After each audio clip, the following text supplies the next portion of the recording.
Welcome everybody to this fireside chat. I'm sitting here with a real pioneer in the healthcare AI marketing domain. Romain Bogaerts is Swoop's VP of Product and AI Innovation. Of no stranger to Swoop. In the past we've talked about Swoop's ability to use AI, ML, real-world data to kind of build custom audiences, which is something a lot of marketers are finding the need to do today, to build those first-party audiences. Today we're also going to add another layer onto that and talk about the services that the company provides in terms of using AI to help customers address complex challenges in the marketing world. But for those in the audience who are perhaps not familiar with Swoop, would you mind giving kind of a high-level overview of the company? Sure. So we provide a set of products or offerings. The big one is audiences, so DTC and HCP audiences that are custom and can help you with your targeting of your patients or physicians. But we're really more than that. We're not just a targeting group. We're really focused on omnichannel and providing solutions to omnichannel, not services. We're not an agency. We're not a consulting firm. We're really providing tech-enabled products that fit into omnichannel. And so audiences is where it really often starts, but we also provide user experience and engagement solutions with, I'd call them intelligent chatbots or agents that you can put on brand.com or hcp.com. Those two things, your HCP and your DTC audiences, as well as your chatbots, they generate data. And that data can feed back into your overall omnichannel strategy. And that's why we're really focused on building solutions, building products that can empower omnichannel and strategy. Sure. I know you bought, that was great. The company bought Conversation Health a couple of years ago, which gives you that chatbot ability. And you also just bought TI Healthcare, which gives you the direct-to-patient ability. So really marrying the HCP and the direct-to-patient. So what are we going to be talking about today? So we didn't want to make this kind of just another AI for pharma kind of talk, but obviously that's going to be the thrust. But Romain's going to provide some real-life examples of how Swoop is using AI to address complex issues faced by healthcare marketers. We'll touch on connecting and bridging data fragmentation, which seems to be a big deal in the industry, and enabling marketers to harness business insights through AI solutions. And we'll talk about AI's close cousin, as I call it, UX, user experience, specifically how top leadership and brand marketing can be aligned, around UX, but how implementation kind of gets challenging due to the disconnect, between the home office, the boardroom, and the field, which is a big problem in pharma these days. And we'll also leave some time for questions for Romain. So we'll, if you keep those in mind as we go along. So let's get underway here. And because this is supposed to be a fireside chat, we'll imagine there's a nice roaring blaze in the corner.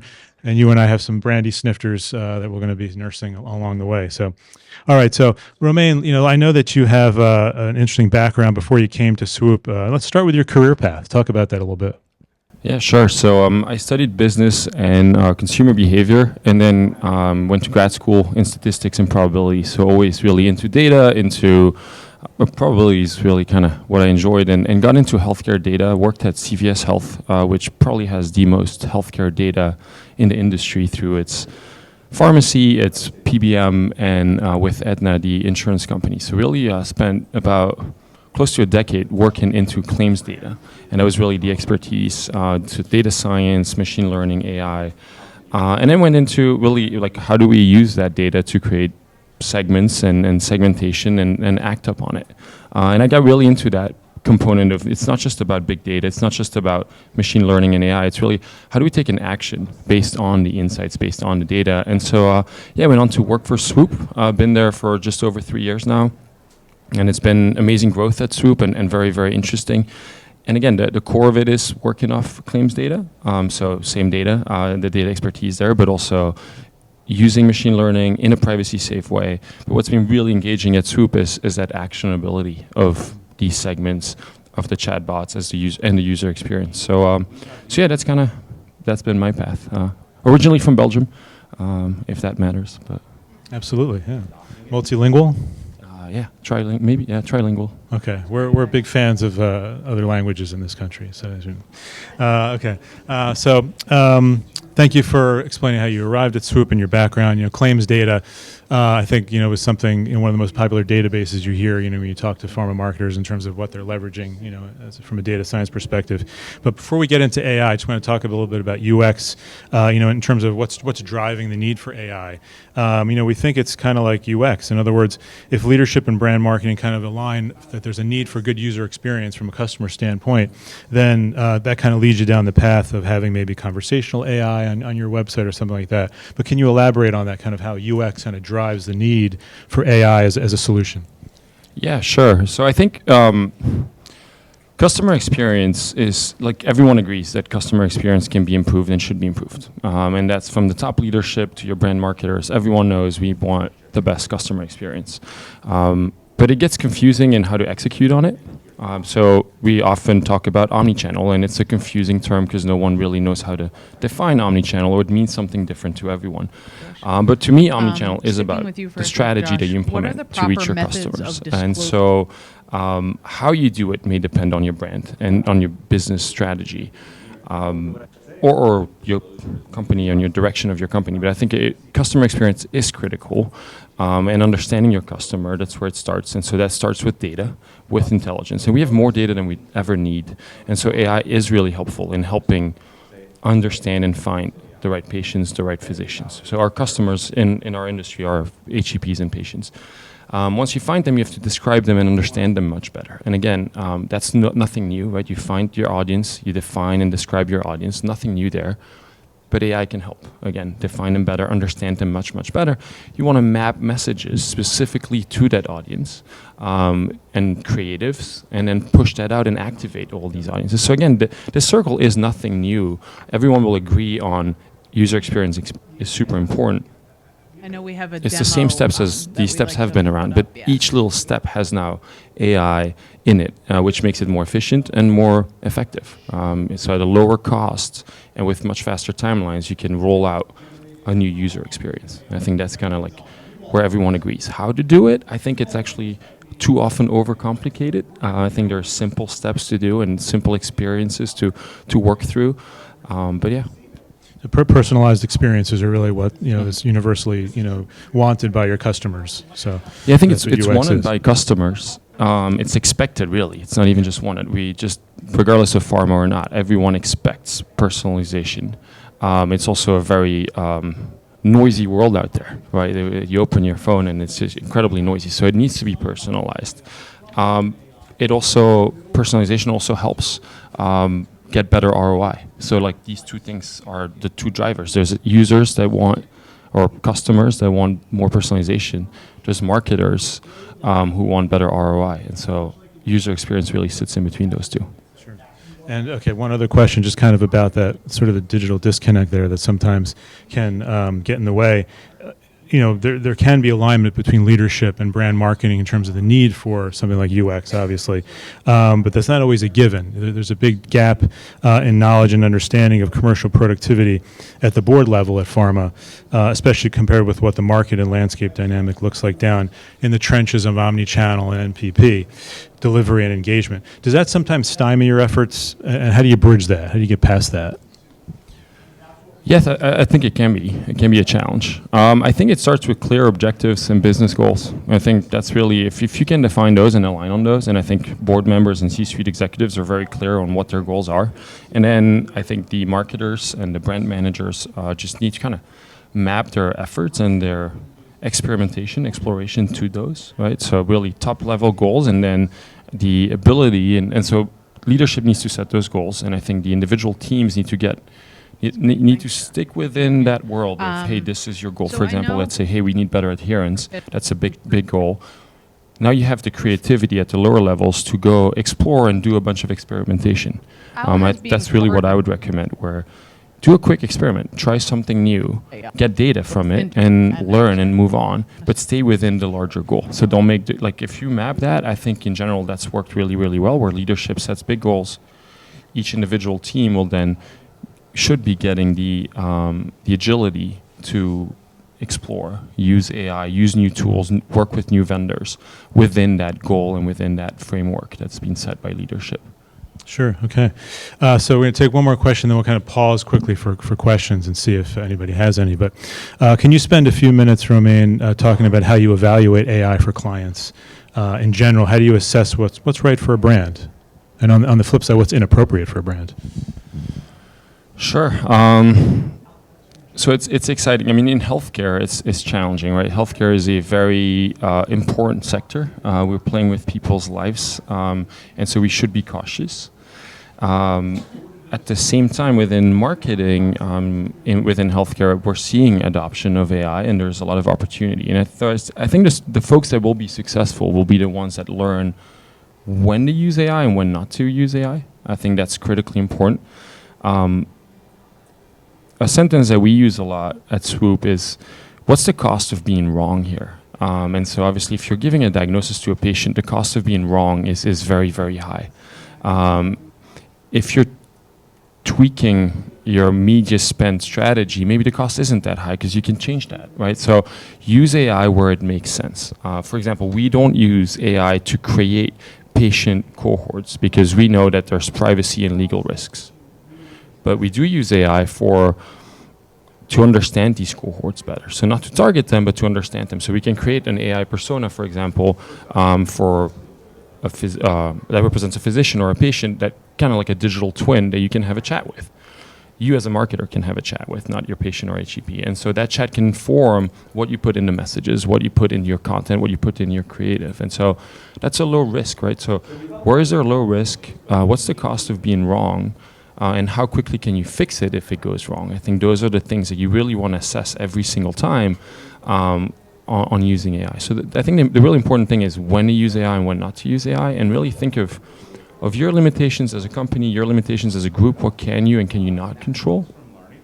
And then experiment with it. I think adoption will only come through experimentation and to just trying new things, but within a framework of, okay, this is a low risk environment, therefore I can use AI. And within healthcare, it's interesting, right? It's like there's really a bunch of subjects within healthcare or thematics that AI shouldn't be involved. And then there's a bunch where actually, and I think in the PR and comms marketing world, there's a lot of opportunity to use AI and be more efficient.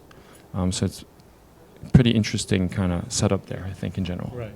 So it takes an expert to really suss out when it is appropriate for use. Well, let's take a question or two. You can, sure, right there.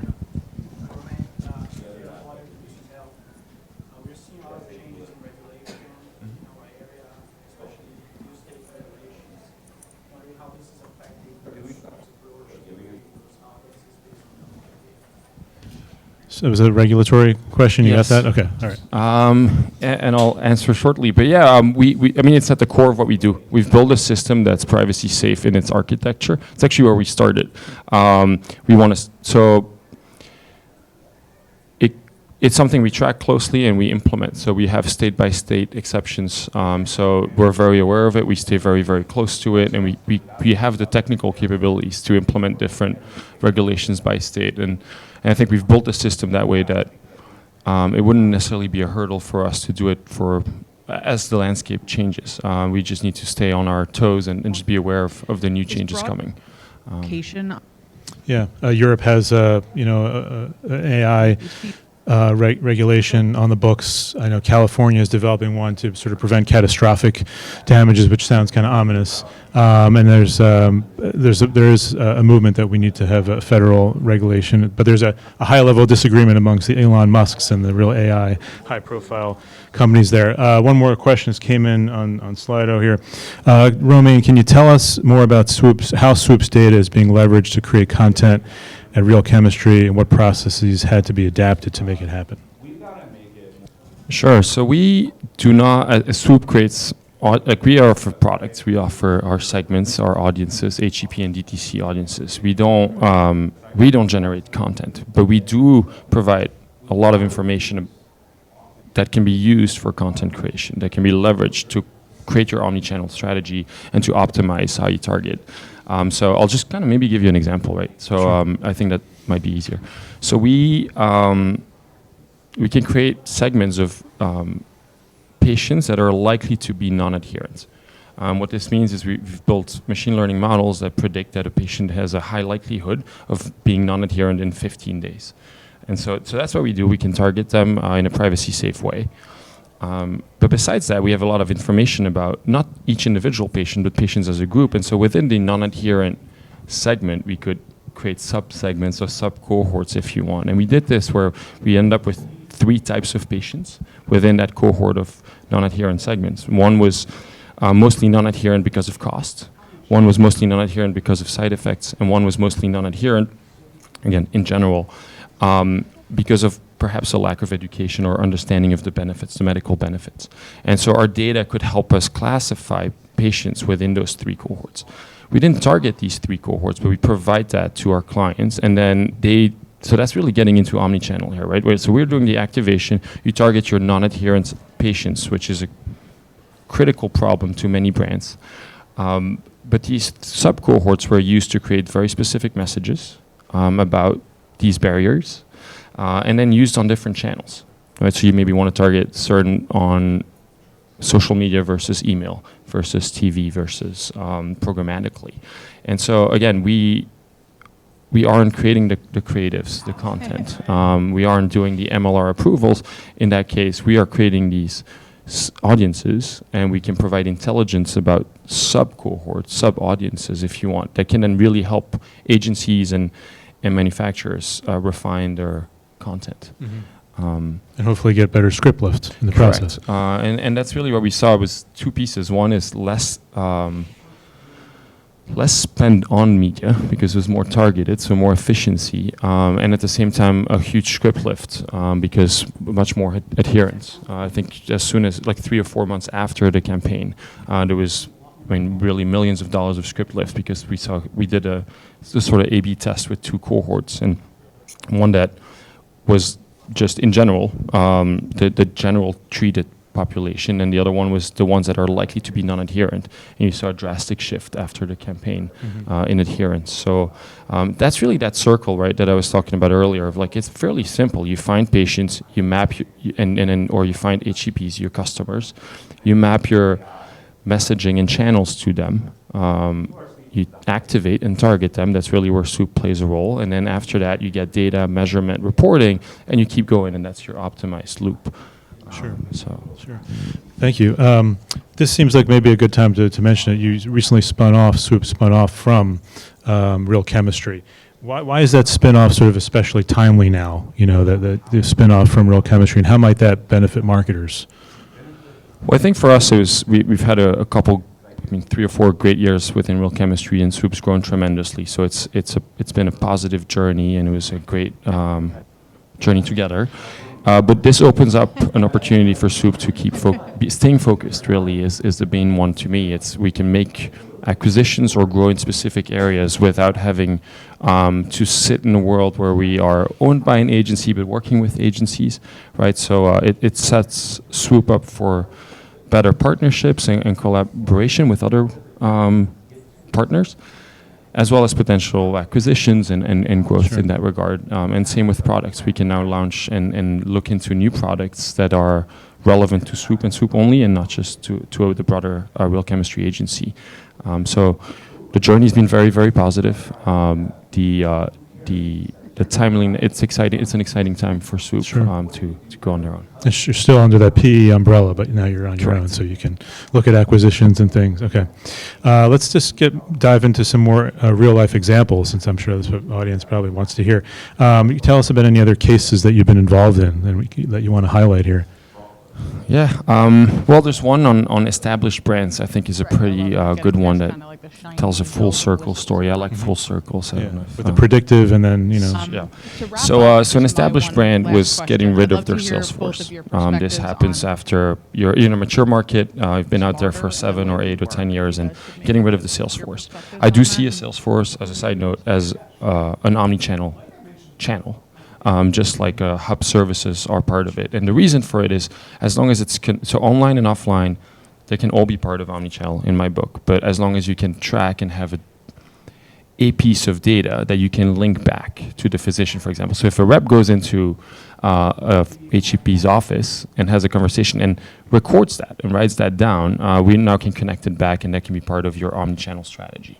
But so these established brands were getting rid of their sales reps, which that's the business decision, which in that case may have made sense. So you get rid of a channel, but that doesn't mean you stop targeting, you stop marketing. And so we helped them create 3 segments for their physicians. One was we identified all the loyalists. So these were physicians that are prescribing the drug. They're really helping you with TripLift. They're your revenue drivers. Then there was a set of persuadables. We define them as switchers between your brand and other brands, as well as approachable physicians. And again, so that's where that data came in very helpful, where sales rep had conversations. They recorded that in their CRM. We know these physicians go to congresses or may have been active in Sunshine. And so they're approachable. We can make that inference, if you want to say. So we now have loyalists and persuadables. And then we have day-to-day treaters. These day-to-day treaters are nurses, PCPs, PAs. They see a lot of patients. They don't necessarily write the treatment, but they ensure your patients have a good experience and stay on treatment.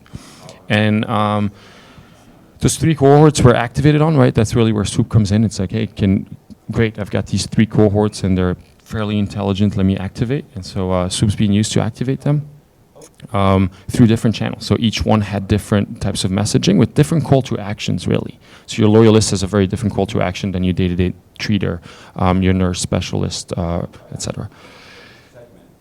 Then came another, and so that all generated data. It was going very well, great return on investment on the HCP campaigns. But we then added a intelligent chatbot and agent on their website. So they got rid of sales reps, but physicians are still looking for information. They still want to engage with the brand and ask questions. They don't have sales reps available. So, hey, go on brand.com or HCP.com and interact with the chatbot. Ask your questions about mechanism of action, about clinical trials efficacy, about coupons and access, right? And so we did see that a lot with these nurses and PCPs and PAs would go onto the website and would really be interested in access-related or coverage-related questions leading to coupons. And so the chatbot's very intelligent, can send them all the coupons or information about it, or the patient programs that the manufacturer has. And so again, to get this full circle of like you define an audience intelligently using AI, using big data, you target them, and then you link it back to your website, and all of these things are connected, and the data exhaust from the conversational agent on your brand.com provides insights that you then tweak the next campaign, right? You start planning the next year and focus those more. incoming questions on the chatbot. Correct. Right. Great. Okay. Maybe we'll take another question from the audience here. Do we really have, quote unquote, all the data we'd ever need? What is the role of alternative data sets like SDOH, social determinants of health, RPM, remote patient monitoring / wearables, symptoms, etc.? That's a good question. Do we have all the data we need? I would say we have way too much data. I mean, this might be controversial, but I think we have. I mean, when you think about it, the world has so much data. About 30 to 40% of all of the data in the world could be used for healthcare. So social determinants of health is a good example, right? Someone's habits of watching too much TV or going for runs in the morning is related to healthcare. So I think we have too much data. Now, so it's all about how you use your data. I think we have too much data, and sometimes we overanalyze and get paralyzed into this circle of, I want more data. Everyone is a data analyst, which is great. I'm very data driven, and I love that. But there's so much, we constantly want more data to do more analysis, but then do we act upon it? I'd suggest use the right data or use less data, but really map it to your problem, right? An example, we have a client that only uses 2 channels. They use TV and programmatic.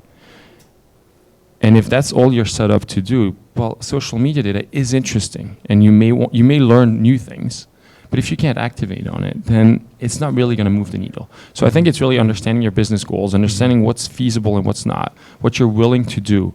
And yeah, the data will get better. I do think there's interesting components of like symptoms, for example, is maybe a gap in data sets in general. But I do think there's plenty of data out there. The previous chat here was about MLR. So on one end, we're talking about personalization and making the customer experience better, but you're not going to have 122 different MLR-approved pieces of content. You'll stick to, I don't know, a handful at most. And so more data may not lead to the creation of more creatives. So you may not need more data. So I don't know. There are certainly data sets that are missing in the ecosystem, and there are data sets that would be helpful. But I think really focusing on what you can activate on and what actions you can take, and then get the data will help you there, is much more important. So in general, I feel like there's too much data out there, and we get lost and confused in it. So really, it's about focus and picking the right data sets for your problems. Sure. So we talk about data. Let's go back to AI for a sec. Do you have a rule of thumb, kind of when you apply AI and sort of Gen AI versus non? You know, if you're talking about, say, automation of a marketing workflow versus optimizing messaging. You know, when to use a chatbot, and then why? You know, also another thing, you see a lot of websites like that are HCP directed websites, but they're not personalized to the doctor. Like they treat a doctor who's fresh out of residency the same as one who's been practicing for 20 years, for instance. You know. Sorry, if I throw a bunch of questions. Yeah, that was a lot of questions. Rule of thumb on when to use AI. So I think you, per the question earlier, you start with the privacy legal component. That's where you start. You go, okay, is it okay to use AI? Is it okay to have a probabilistic outcome? That's what AI is about, right? AI will give you the most likely correct answer. So it's like, hey, this patient is likely non-adherent in my earlier example. Doesn't mean they're going to be non-adherent. So if you can deal with probabilities, if it's legal and privacy safe, then I think you can. That's where you start. I think that's the number one rule of thumb. Thereafter is, can you experiment quickly, right? Does it take months and quarters and years of implementation? So if you can experiment, because then they're massive investments. So I'm all for quick experiments. Work with a vendor. Try something new for a quarter. It worked, then expand and invest. And so those are kind of like some of the things that rule of thumbs. Can you experiment? If you can't experiment, probably not worth it. Can be done quickly, fairly cheap with a partner and a vendor that's a trusted source, right? So I think small experiments with trusted partners tend to work best, rather than massive investments that often disappoint over time. So if it's privacy safe and you can test it out, you're starting pretty well there. Yeah, and then the personalization is super important, I think. It's the expectation. We do provide, so for example, we have an offering with our agents, and they understand, again, not every single individual, but a set or a personification of a set of individuals. And so it'd be, hey, this is, you as the chatbot might be chatting with a loyalist or a persuadable in my earlier experience, earlier example. Right. Similarly, the chatbot's very intelligent and will understand that maybe they're not chatting with the patient, but with the parents of the patients or the children of the patients, right? So there is personification there, personalization there, and I do think that's critically important. Like just that component, knowing when you're chatting with a patient, is it the actual patient that is taking the drug, or is it someone that's speaking on their behalf? So all these things are possible, as long as you stay within that compliant context. Sure. Okay. Any questions from the audience for Romain? If you do, you can also use Slido if you don't want to kind of say it out loud. We just have a couple more minutes here. Is there a cultural component here, you know, in terms of how you onboard people to be fluent in large language models, you know, at your company? That's a great question. Yeah, I like that one. I think that's probably something most companies are being exposed to and trying to figure out. And I don't know that there's a playbook for everyone. I think it depends on the company, on the business, on how large you are, how, you know, it just depends on the company culture in the first place. But I think AI is really, it's pretty cool. Like everyone can kind of pick it up. Day one, you can play with it. Regardless if you've been working in the industry for 50 years or you're an intern, you can pick it up. And we actually saw this with interns last summer, that they're using our AI tools, our internal tools, more so than anyone else. So there is maybe even a generational component. But I think there needs to be, leadership needs to empower everyone to get exposed to it and then use it for their own good. I don't think it's something that one needs to force upon people to use, but you need to make it available. And so, like we've implemented two big things. came from leadership. But we call it a guild meeting. It's every 2 weeks, and it's totally optional. You can join, and when you join, it's people just walking through examples. Hey, I used AI to help me write emails. It might be something very, very small, or some others are using it to optimize their Excel spreadsheets, so stuff that is much more advanced. But sharing these use cases helps other people realize that it makes a very fun kind of experimental environment. And so, and it's every 2 weeks, it's optional, but the attendance has been tremendous because it is fun, it's exciting, and it's usable. The other component that at Swoop, for example, we're doing a contest where people can come up with ideas, submit ideas, and win a prize. And so it's leadership empowering anyone at the company to participate in a contest. So ideas can come from anywhere. And AI really, in my opinion, helps play test with these ideas much, much more quickly. In the past, when someone were to submit an idea, it may take 2 years before you can actually get it out of the door. And now with AI, you can try things much, much more quickly. So I think it gives that agility, and I think leadership should incentivize everyone to get access to the right tools, to get access to education, and also set up a few things that make it fun and exciting. Sure, that was great. I like the guilt meeting. It's just sort of a implication that, why aren't you using it? One last question for you. Anything around the industry in terms of other manufacturers that are using AI that you're impressed with, and maybe you say, I wish we did that type of thing? No, I'm just kidding. This is not in the media side of things, but I do think pharma is using AI quite well for R&D. And in their clinical research, and I think that's been fascinating to follow. It's not what we do. We're not engaged there. We're really pretty much post-launch, right? Like a drug's been approved, and now we're going to market it. But I do think throughout the clinical trials and throughout R&D, AI has been used a tremendous amount, and I think that is a really, really good place to use AI. I think AI is very good at finding patterns and running thousands of experiments at a low cost, and so that's been really exciting to see, and I think that is the right place to experiment with it. Great. Well, Romain, this has been fascinating. Thank you so much for joining us. Thank you all, everybody out there, for coming.